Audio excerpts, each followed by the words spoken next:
To younger football fans, Roy Keane is a grumpy pundit. To those who remember the player, he was an uncompromising leader with an unmatched desire to win and a very tough tackle. Yet, for all the focus on his mental attributes and his imperfect disciplinary record, something is often lost. Roy Keane was an incredible footballer.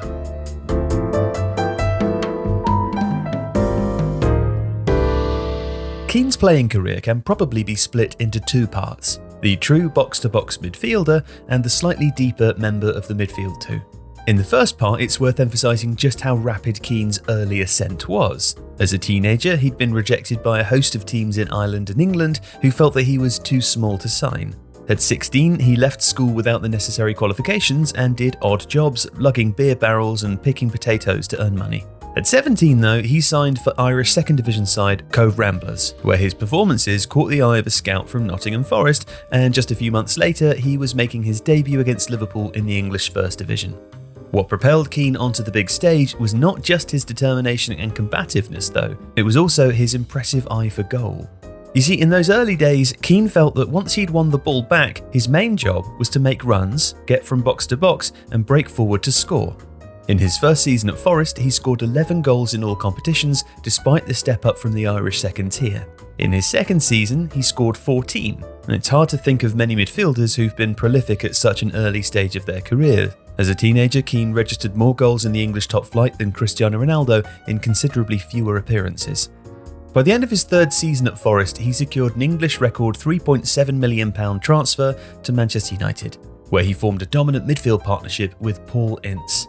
But there, his game began to evolve. He was still a considerable threat in the final third, but he became more measured in his play, and he began to drop deeper after being encouraged to get involved in the build-up by Brian Robson, who he'd replaced in midfield. It was initially an alien concept to Keane, who later admitted that he didn't feel confident dropping in to receive the ball under pressure, but it's a sign of his quality that he was able to adapt so well. And that readiness to receive the ball would become a hallmark of Keane's game. His United teammate Phil Neville later recalled a time where Keane told him, "If you're ever in trouble, even if I've got men around me, just give me the ball and I'll get you out of trouble." And for all the focus on Keane's chest-thumping, tough-tackling leadership, it was this technical leadership that made him such an important part of some of Manchester United's most dominant teams. And when he did get the ball, Keane would almost always look to work it forward. Now, these weren't always Hollywood passes, but he rarely took the easy option, and he would often chastise his teammates if they didn't follow his example. In one of his first games at Manchester United, Rio Ferdinand played a simple ball out to Gary Neville, thinking he'd done the right thing by keeping possession. Within seconds though, he was on the end of a tirade from Keane, who yelled, "Pass the fucking ball forwards, take risks, you're not at Leeds or West Ham now, you're at Manchester United." And Keane also preferred to do things in as few touches as possible.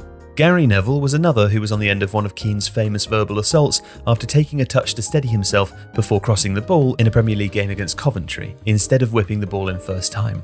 And these qualities served Keane well as he entered into the second phase of his career. After injuring his cruciate ligament in an infamous clash with Erling Haaland in 1997, and also after a series of hip injuries, he was no longer able to maraud as freely as he'd done in his early days. So he developed into a slightly deeper midfielder.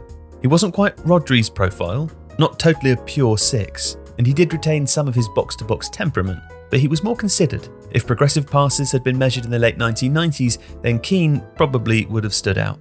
He might be the greatest leader in Premier League history, but in and among all the focus on how good he was off the ball, people occasionally forget just how good he was with it. If you like this video, please consider subscribing to the channel.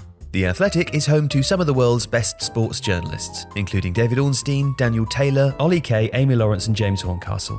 With the latest transfer news and insight on every Premier League football story that matters, theathletic.com puts you inside football.